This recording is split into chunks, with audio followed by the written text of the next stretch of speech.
Pencoblosan kian dekat, Cawapres nomor urut 3 Mahfud MD gencar berkampanye.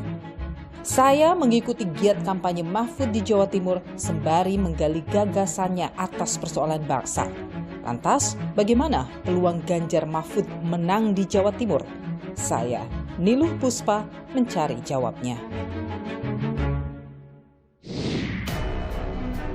Calon wakil presiden yang akan mendampingi Bapak Ganjar Pranowo adalah Bapak Profesor Dr. Mahfud MD.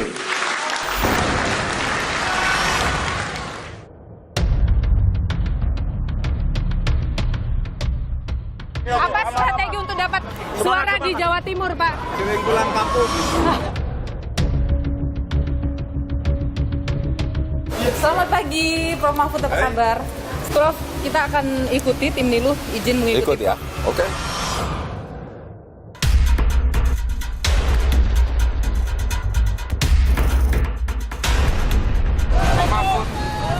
Gimana, Prof? Naik. Enak. Kita ini akan perjalanan menuju ke pondok pesantren ya, Prof ya? Ya, pondok pesantren tertua gurunya atau tempat nyantirnya para tokoh-tokoh NU.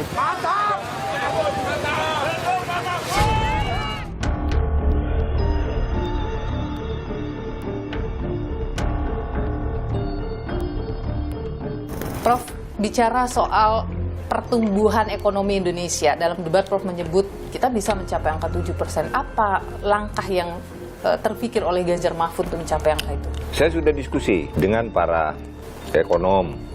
Mereka bilang bisa, hanya karena kebodohan kita saja kita tidak bisa 7%. Dari semua permasalahan kita, muaranya ada di korupsi. Betul.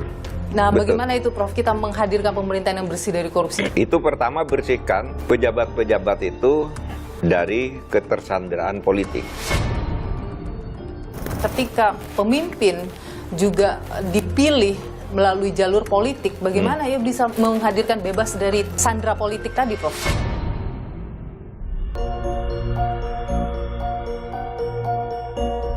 Meskipun beliau satu-satunya sosok Madura, kalau kita lihat rekam jejak ya resistensi itu ada. Mungkin saja tidak Mahfud MD bisa menang mutlak di Madura. Saudara, setelah awal Desember lalu, saya mengikuti kegiatan dari calon wakil presiden nomor urut 1 Muhaimin Iskandar ke Pekanbaru, Riau. Kali ini saya mengikuti kegiatan dari calon wakil presiden nomor urut 3 Mahfud MD menuju ke Jawa Timur untuk melakukan kegiatan kampanyenya. Apa saja yang dia dapatkan dari masyarakat di sana, bagaimana pula target-targetnya untuk bisa meraih suara besar di rumahnya, dalam tanda kutip. Saya akan berbincang dengannya, saya juga akan menggali ide dan gagasannya. Ikuti saya.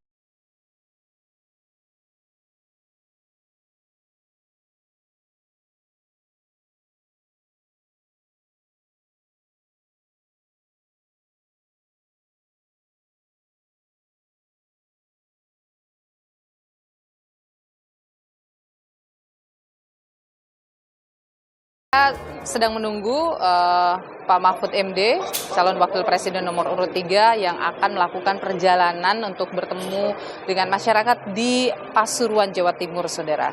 Apa saja sih agendanya, nanti kita tanyakan langsung ke Prof Mahfud. Selamat pagi, Prof Mahfud, apa kabar?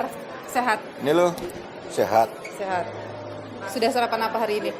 Wah, macam-macam tadi ada sushi, bubur kacang hijau, beras kencur. Wah. Ini kan pilihannya banyak.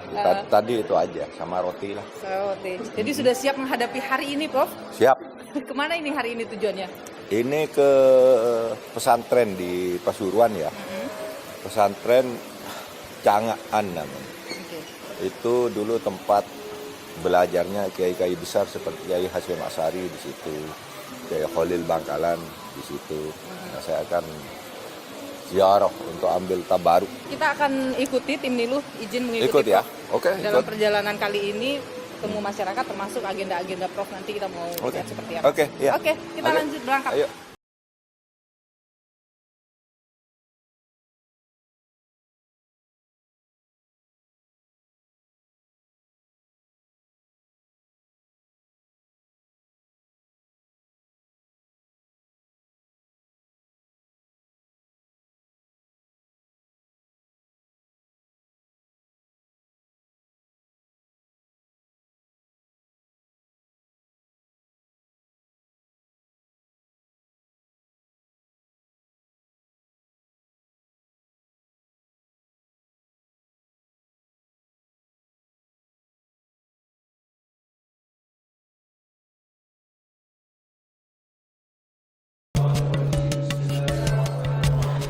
tradisi Nahdlatul Ulama, berziarah ke kuburan orang-orang besar di masa lalu untuk mengambil pelajaran.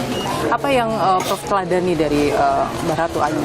Beliau ini adalah seorang khalifah yang telah menurunkan pemimpin-pemimpin besar dan pejuang-pejuang besar, sehingga jasanya itu patut dikenal. Pelanjut-pelanjutnya juga membimbing masyarakat untuk kebaikan, sehingga dia patut diteladani. Semangat kepemimpinannya dan keikhlasannya dalam berjuang tanpa pamrih pribadi itu bisa kita teladani. Ganjar Mahfud menang! Ganjar Mahfud menang!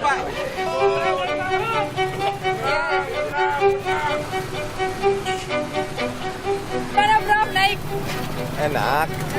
Enak ini kendaraan rakyat yang praktis. Oke. Ini kan harus dilestarikan ya Prof. Iya Karena dong. sudah mulai punah.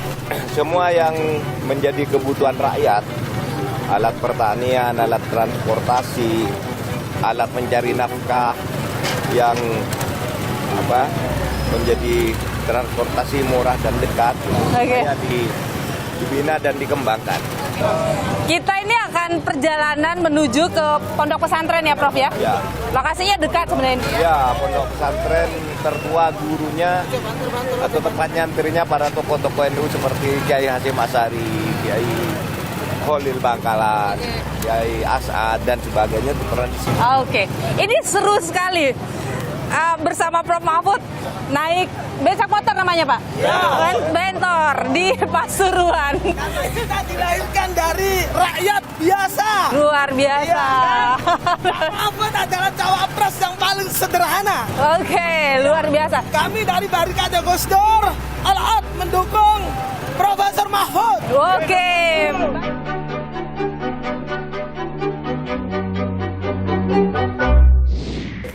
Saudara, sebulan jelang hari pencoblosan calon wakil presiden nomor urut 3, Mahfud MD berkeliling di Jawa Timur bertemu dengan masyarakat.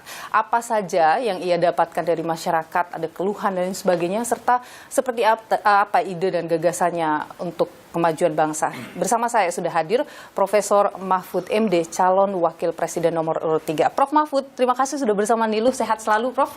Terima kasih Niluh. Ini luar biasa agak jadwal. serak ya suara Agak serak. karena terlalu banyak.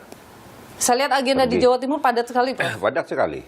Saya keliling-keliling terus ke kantong-kantong, terutama kantong-kantong yang punya budaya Madura pulau, lalu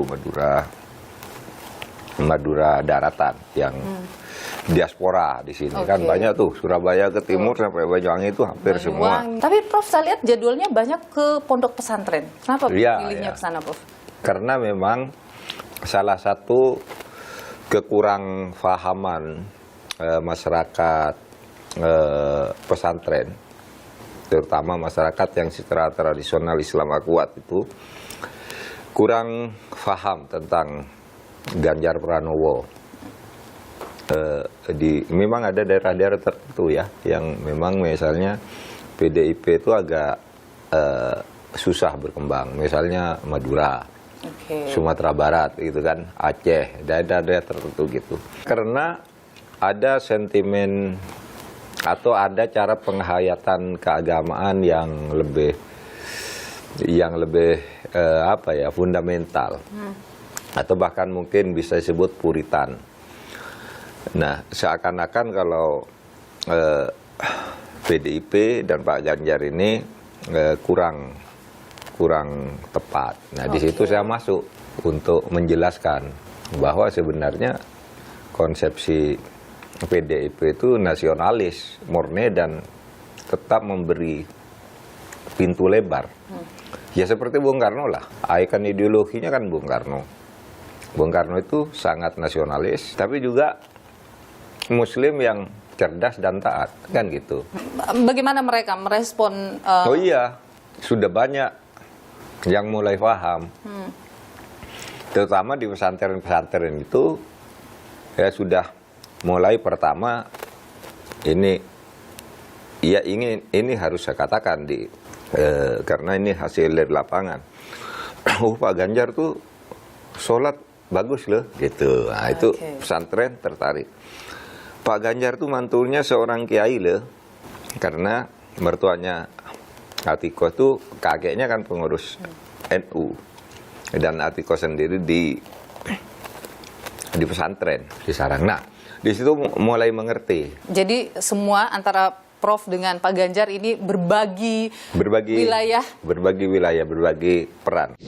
Ibu-ibu itu kan termasuk kaum yang termarginalkan ya, kaum rentan kan ibu itu.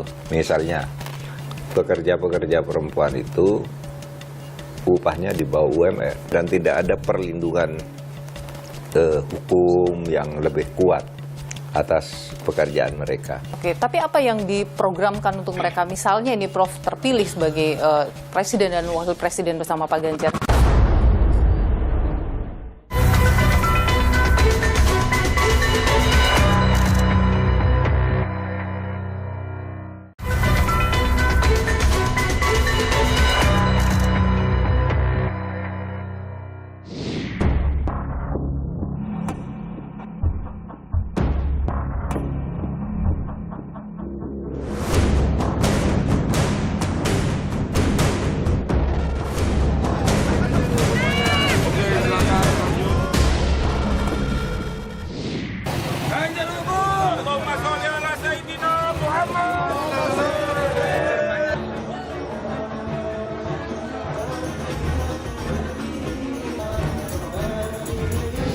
Bu Yanti, pendukung Ganjar Mahfud.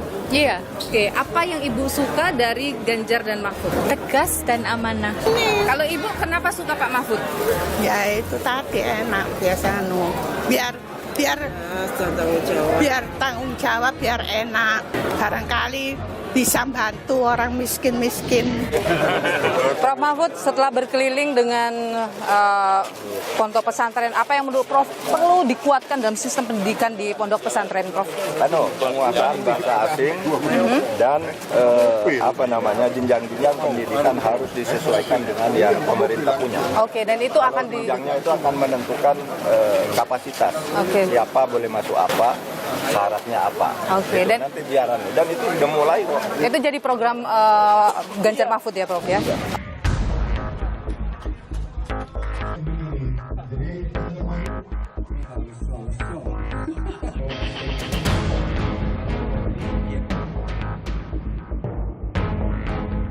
Tapi sempat bertemu anak muda juga ya, Iya. Prof ya? Iya. Ini memang upaya untuk menggait suara anak muda ini. Iya juga. Kan semua segmen kan harus ditreatment agar punya ketertarikan untuk memilih. Saya juga bukan hanya dengan anak muda, ibu-ibu petani kopi di Jawa Barat. Apa yang mereka sampaikan, Prof? Ibu-ibu itu kan termasuk kaum yang termarginalkan ya, kaum rentan kan ibu itu. Misalnya 82% pekerja-pekerja perempuan itu upahnya di bawah UMR dan tidak ada perlindungan hukum yang lebih kuat atas pekerjaan mereka.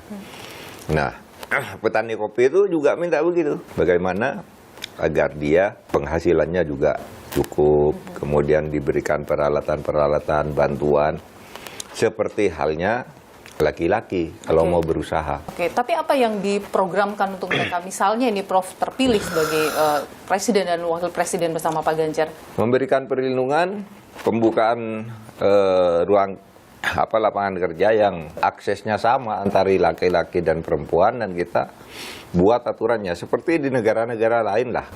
Kan ada perlindungan, ada aturan yang jelas bagi kaum ibu itu.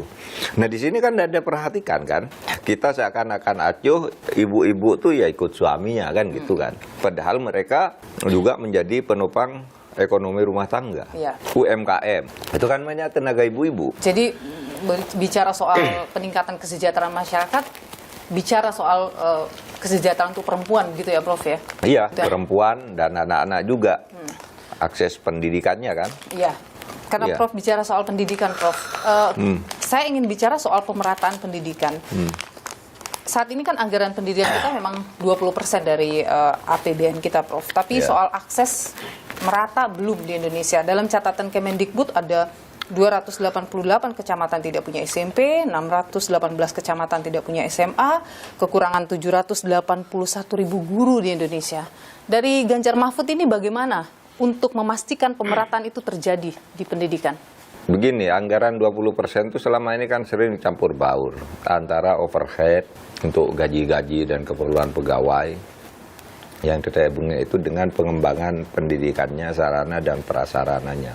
Kalau saya berpikir sesuai dengan putusan MK aja yang sudah dibuat, Mahkamah Konstitusi itu mengatakan 20% itu murni untuk kegiatan fasilitas pendidikan dan sarana pendidikan, tidak termasuk overhead. Sehingga sebenarnya 20% itu kalau sungguh-sungguh belum dicari-cari aja alasan agar terlihat 20%. Satu, overhead masuk di situ, biaya ini masuk itu.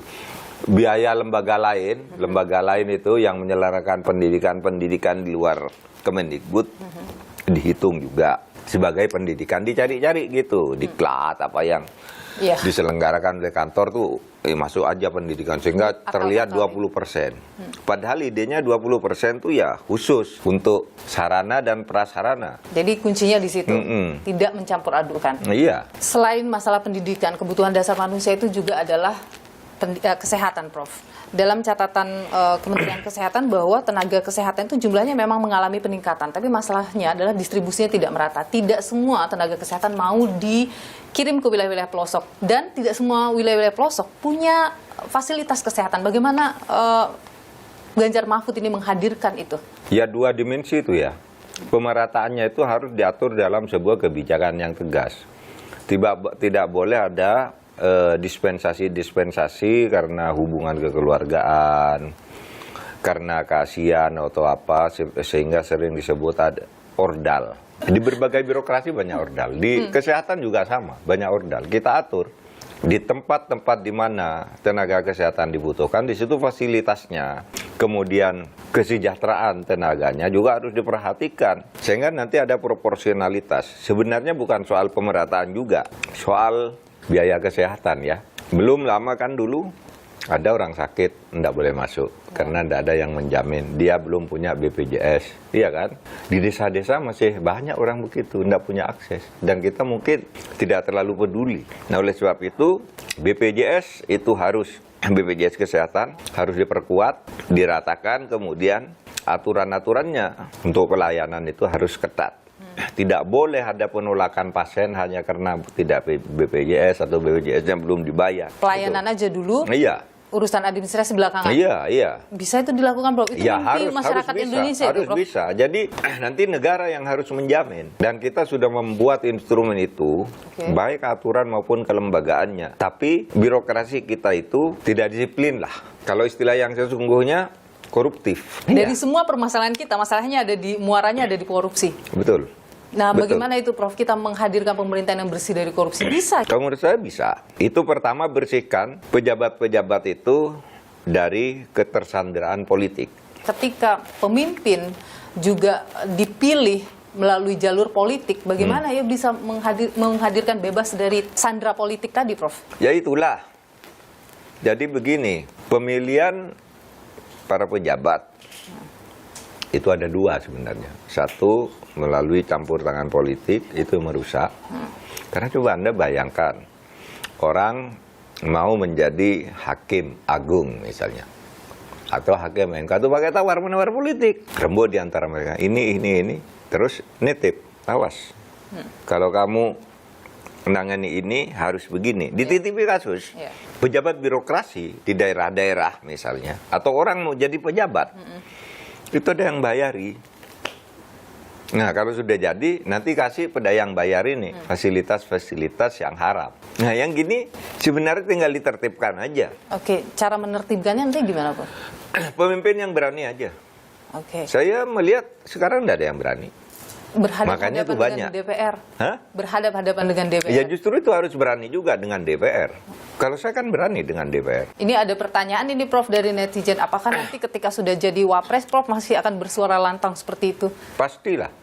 Saya kira pertimbangan Bu Mega dan koalisi pengusung agar saya tetap lantang.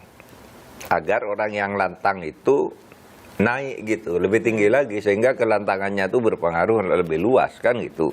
Ini loh, saya sekarang sudah berumur 66, mau 67. Masa produktivitas saya mungkin tidak lama kan, paling 5 tahun gitu. Nah, itu harus saya pertaruhkan untuk mempertahankan jati diri saya seperti itu. Jangan dirusak hanya karena jabatan baru lalu reputasi saya hilang itu. Oleh sebab itu saya tidak akan merusak reputasi saya, menjutak citra saya hanya karena saya jadi wapres. Justru saya akan tetap seperti itu. Oke. Prof, menarik dalam situasi pertarungan politik di Jawa Timur antara 3 cawapres, makin sengit ini kayaknya ketika Bu Khofifah memastikan dirinya akan masuk TKN Prabowo Gibran. Bagaimana Ganjar Mahfud mengcounter pertarungan ini?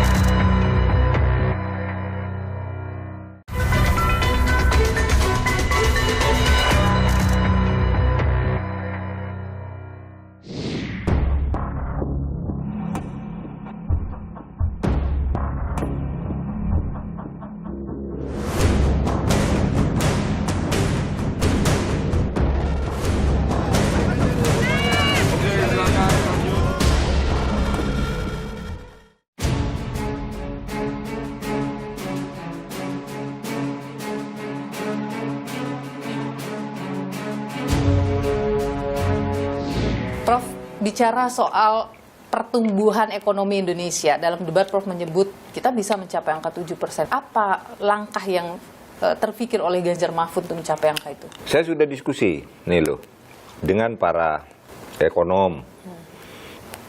Saya mengundang tokoh-tokoh perbankan, ada Rinal Kasali, ada pimpinan BNI, pimpinan BRI, Bank Himbara, dengan Apindo, teman-teman Apindo. Bisa enggak sih kita dapat 7%? Mereka bilang bisa, hanya karena kebodohan kita saja, kita enggak bisa 7%. Terus masalahnya di mana? Masalah pertama, efisiensi, korupsi. Bani lo, korupsi itu luar biasa loh. Yang saya ikut tangani langsung saja di kantor saya itu, nilai korupsinya itu 677 triliun. Kantor saya. Yang saya harus ikut turun tangan. Yang rutin-rutin di KPK, Kejaksaan, Kepolisian, itu kan banyak sekali. Jadi korupsi itu kalau bisa dipangkas, itu kita berikan ke UMKM, ya, UMKM dan sebagainya kita atur kembali. Nah, itu kan pertumbuhan ekonomi bisa katanya 7% tuh gampang. 7% angka realistis. Angka realistis, gampang. Lalu birokrasi kita tuh koruptif. Misalnya gini, beberapa investor ngeluh ke saya, Pak, katanya, ini birokrasi kita ini tidak benar. Kami mau berinvestasi dipersulit. Dipertulis gimana? Dipersulitnya itu, kalau kami minta izin, diputar-putar kemana-mana. Dan baru selesai kalau kami nyuap. Nah, kalau kami nyuap ketangkap, lalu dibilang kami nyuap, padahal kami diperas untuk bayar.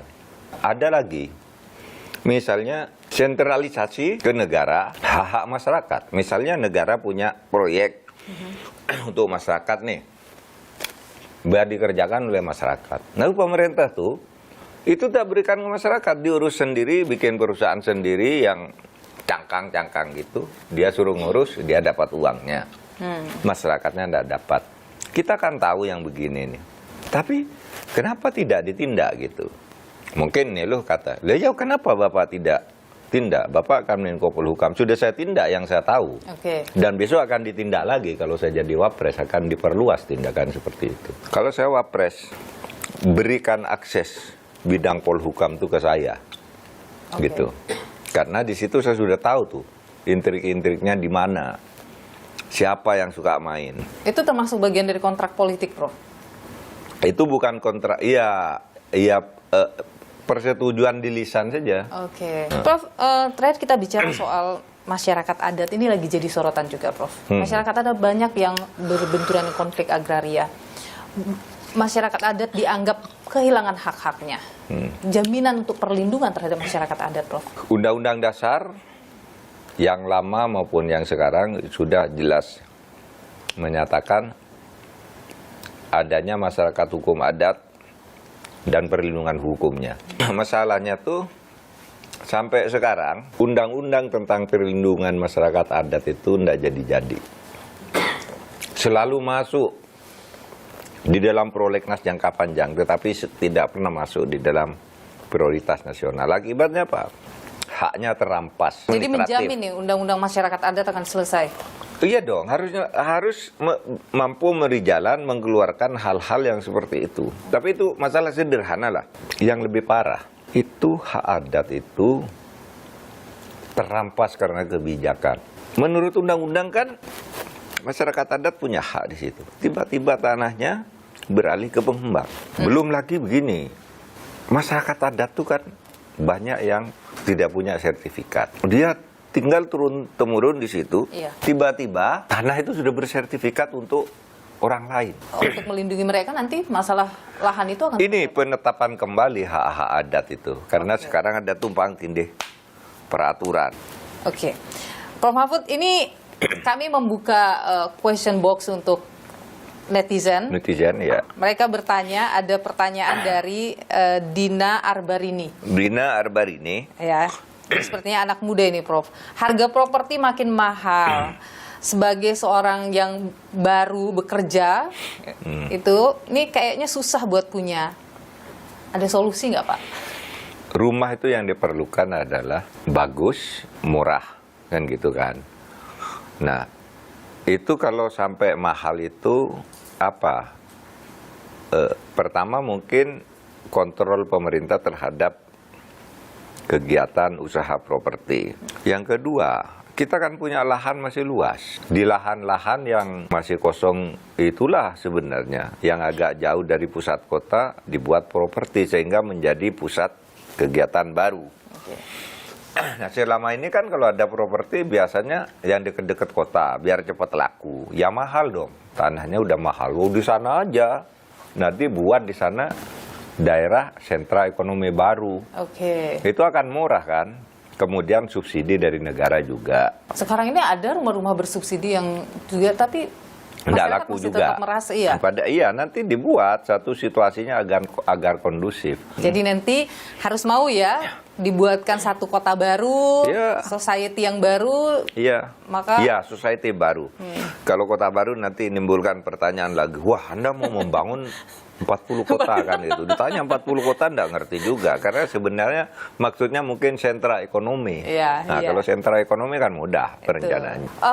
Prof, menarik dalam situasi pertarungan politik di Jawa Timur antara 3 cawapres, makin sengit ini kayaknya ketika Bu Khofifah memastikan dirinya akan masuk TKN Prabowo Gibran. Bagaimana Ganjar Mahfud mengcounter pertarungan ini? Kalau saya biasa aja. Tidak merasa terancam, Prof? Enggak, sudah tahu. Kalau bukan Khofifah yang melakukan itu akan ada orang lain melakukan itu. Saya tidak merasa terancam. Oke. Ya tinggal bekerja aja. Mari siapa yang lebih berhasil menangani itu. Khofifah itu kan teman juga. Optimis ya, Prof? Jawa Iya. Timur ke Ganjar Mahfud. Saya optimis. Profesor Mahfud MD, calon wakil presiden nomor urut 3. Terima kasih, Prof, sudah berbagi Terima pandangan di Niluh. Tapi saya harus akhiri dengan minta maaf kepada Nelo dan kepada pemirsa. Saya agak batuk-batuk. Ya. Terima kasih, Prof, sehat selalu. Nelo, yuk. Selamat bertugas. Ya.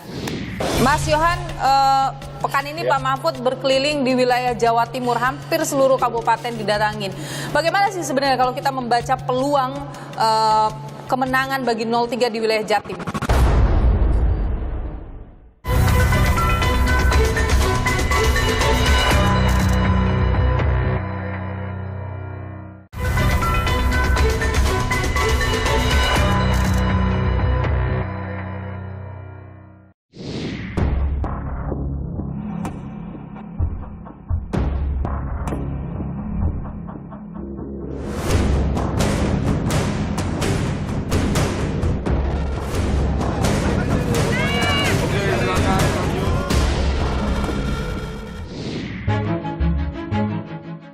Bapak ini kenapa memilih Ganjar Mahfud? Soalnya orangnya jujur, tidak pernah korupsi, Oke, apa yang paling disuka dari Pak Mahfud? kesederhanaan dia. Oke, kalau Bapak apa yang paling suka dari Pak Mahfud? Ilmunya lebih baik dari yang Oke, kalau Bapak apa yang paling disuka dari Pak Mahfud? Hebat orangnya, Hebat. hebat orangnya. Selain Jawa Timur, daerah mana lagi yang jadi concern dari Ganjar Mahfud untuk bisa meraih kemenangan besar dalam Pilpres ini, Prof? Saya ya akan kemana-mana. Jawa Oke. Timur, Jawa, sebentar lagi ke Jawa Barat, besok pagi ke Sulawesi Selatan, Oke. besoknya ke Medan. Pokoknya keliling. Yang jadi target besarnya, Prof? Iya Jawa Timur. Jawa Timur lagi Karena besar. di tempat lain tuh sudah hampir fix. Oke. Sepekan ini Saudara, Mahfud MD Cawapres nomor urut 3 berkeliling mengunjungi ponpes atau pondok pesantren di wilayah Jawa Timur. Tidak hanya itu, ia juga bertemu dengan sejumlah relawannya. Bagaimana peluang Mahfud MD atau pasangan nomor urut 3 untuk memenangkan suara di Jawa Timur? Kita perbincangkan hal ini bersama dengan peneliti Litbang Kompas, Yohan Wahyu. Mas Yohan, terima kasih sudah bersama Nilu, sehat selalu. Ya, selalu sama-sama Nilu. Mas Yohan, pekan ini Pak Mahfud berkeliling di wilayah Jawa Timur, hampir seluruh kabupaten didatangin. Bagaimana sih sebenarnya kalau kita membaca peluang kemenangan bagi 03 di wilayah Jatim? Iya, kita tahu Pak Mahfud ini selain Pak Muhaimin ya, beliau ini adalah putra daerah Jawa Timur, lebih khusus beliau adalah putra daerah Madura ya. Kita tahu di Jawa Timur itu Tapal Kuda sebagai bagian juga Madura dan daerah-daerah wilayah timur di Jawa Timur, seperti halnya Probolinggo, Pasuruan, Jember, sampai dengan Banyuwangi dan Bondowoso itu juga basis warga Madura begitu kuat ya. Artinya Jawa Timur ini bisa menjadi basis wilayah yang bisa mendulang suara yang cukup tinggi, diharapkan dengan adanya hadirnya Pak Mahfud bagi pasangan Ganjar Mahfud di wilayah Jawa Timur ini. Jadi memang kalau kita lihat di survei Kompas misalnya, wilayah Jawa Timur ini relatif menjadi wilayah yang menjadi pertarungan yang cukup ketat ya dari 3 pasangan calon ya, baik Ganjar Mahfud, Prabowo Gibran maupun Anies Muhaimin. Jadi kenapa menjadi ketat? Karena tidak ada pasangan yang cukup menonjol di wilayah ini, itu yang pertama. Yang kedua wilayah ini relatif terbuka gitu ya, meskipun kita tahu basis suara partai kalau kita lihat dari pemilu ke pemilu ini kan relatif berimbang antara pemilih tradisional NU dengan pemilih tradisional dari PDIP ya. Diharapkan dengan sosok Pak Mahfud yang secara sosial kultural dari warga Madura, ini diharapkan mempunyai sisi emosional tersendiri yang bisa menguntungkan secara elektoral. Oke, mungkin tidak suaranya justru berimbang di antara ketiganya, mengingat kita lihat kalau Gubernur Jawa Timur, Khofifah ini secara resmi sudah menyatakan bergabung dengan TKN Prabowo Gibran. Benar, Nilu tadi berkata bisa saja ketiga pasangan ini punya peluang yang sama gitu ya. Artinya pertarungannya ketat, bisa saja kemudian nanti perolehan suaranya bisa seimbang lah 3 pasangan ini dengan hadirnya masing-masing sosok yang bisa mendatangkan efek elektoral di Jawa Timur. Pak Mahfud ini sebenarnya masih lemah di wilayah mana sih, Mas Yohan? Ya kalau kita tahu secara elektoral, secara umum sebagai pasangan secara nasional 15,3% sesuai hasil survei Kompas ya. Secara di wilayah Jawa Timur pun juga sebenarnya juga di posisi kedua setelah Prabowo Gibran.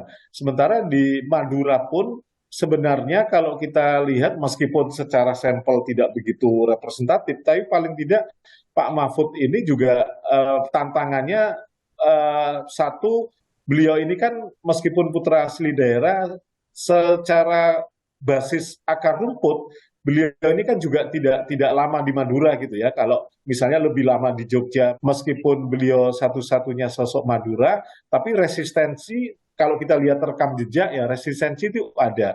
Mungkin saja tidak Mahfud MD bisa menang mutlak di Madura.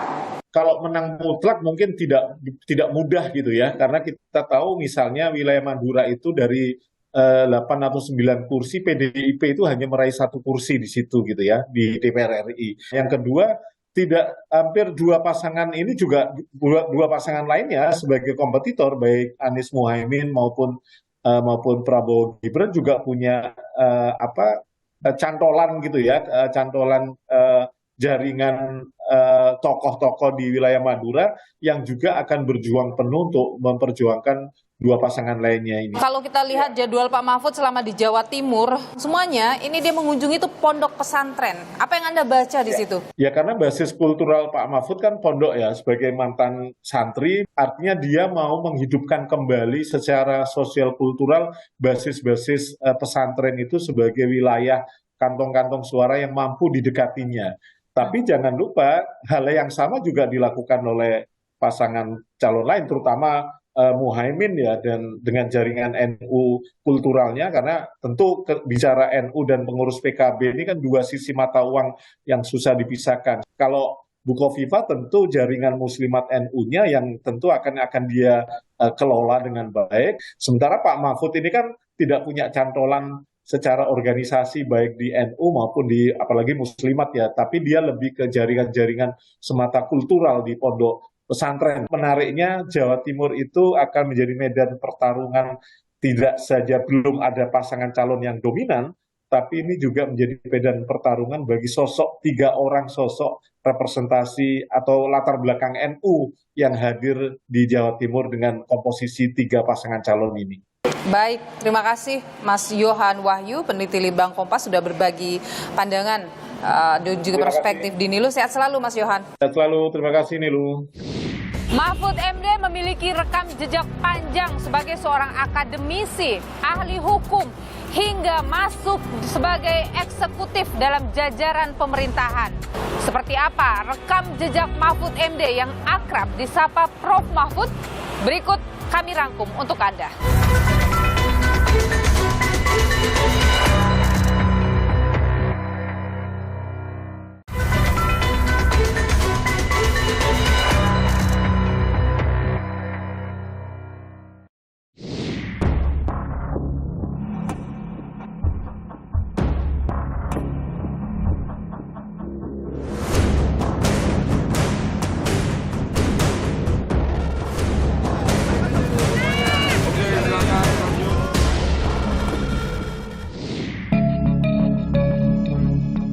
Muhammad Mahfud Mahmudin atau lebih populer dengan nama Mahfud MD, calon wakil presiden yang mendampingi calon presiden Ganjar Pranowo pada Pilpres 2024. Pasangan ini disebut sebagai simbol pemersatu bangsa. Mahfud yang memiliki basis pendukung di Jawa Timur serta dinilai representasi warga Nahdlatul Ulama, dipilih PDI Perjuangan sebagai tokoh religius yang dapat melengkapi sosok Ganjar Pranowo sebagai tokoh nasionalis. Tawaran menjadi cawapres kerap datang pada Mahfud, bahkan pada Pilpres 2019. Mahfud sempat diminta menyiapkan kemeja putih jelang deklarasi Capres-Cawapres untuk mendampingi calon presiden kala itu Joko Widodo. Namun dalam hitungan jam, keputusan berubah. Mahfud batal mendampingi Jokowi lantaran koalisi parpol pengusung lebih memilih Ma'ruf Amin untuk dijadikan cawapres Jokowi.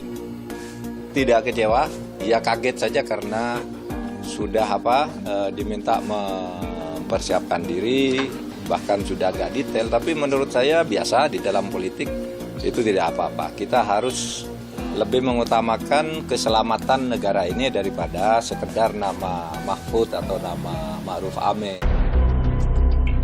Selang 5 tahun berlalu, kemeja putih yang batal ia kenakan akhirnya terpakai pada hari pendaftaran Capres-Cawapres bersama Ganjar ke KPU. Mahfud kembali mengenang kisah si kemeja putih tersebut. Baju putih ini baju yang pada 5 tahun yang lalu saya siapkan untuk dipakai mendaftar ke KPU, tapi tidak jadi. Tanggal 16 kemarin saya suan ibu untuk mengambil baju yang tidak jadi dipakai ke KPU 5 tahun lalu. Sekarang saya pakai ke KPU pada hari ini. Mahfud MD lahir di Madura 13 Mei 1957. meraih gelar sarjana hukum tata negara di Universitas Islam Indonesia Yogyakarta, lalu menyelesaikan studi magister ilmu politik di Universitas Gadjah Mada tahun 1988. Terakhir meraih gelar doktoral ilmu hukum tata negara di Universitas Gadjah Mada. Sejumlah jabatan strategis di lembaga eksekutif, legislatif, hingga yudikatif pernah ia duduki. Pada tahun 1999, Mahfud menjabat sebagai Deputi Menteri Hukum dan HAM. Setahun kemudian menjadi Menteri Pertahanan hingga 2001. Mahfud juga berkarir dalam dunia pendidikan sebagai Rektor Universitas Islam Kadiri tahun 2003 hingga 2006. Di lembaga legislatif, Mahfud pernah menjadi anggota Komisi 3 DPR RI hingga mengepalai Mahkamah Konstitusi pada periode 2008 hingga 2013. Dan kini, Mahfud menjadi Menko Polhukam 2019-2024. Dalam debat perdana Cawapres 22 Desember 2023, sebagian publik menilai Mahfud tampil memukau dengan gagasan yang disampaikan dan tetap menyinggung penegakan hukum. Sebagian lain menilai penampilannya dalam debat perdana kurang memberikan manuver terhadap lawan debatnya. Lantas, bagaimana kesiapan Mahfud menghadapi debat terakhir Cawapres 21 Januari 2024? Di dalam debat itu sebenarnya kesiapan yang lebih instan terhadap wawasan materi yang itu. Oleh sebab itu saya tidak mempersiapkan. Iya baca sih, baca ini apa sih soal ini. Tapi siap-siap betul konsentrasi untuk itu, mendingan saya keliling ketemu masyarakat. Le debat itu kan diundi kan. Kalau saya siap ini ternyata undiannya beda. Akankah asa Mahfud MD menjadi pemimpin negeri dengan segala visi misi yang dicurahkan untuk membangun bangsa dapat terwujud? Semua tergantung suara pemilih. Jangan lupa gunakan hak suara Anda pada Pilpres 14 Februari nanti.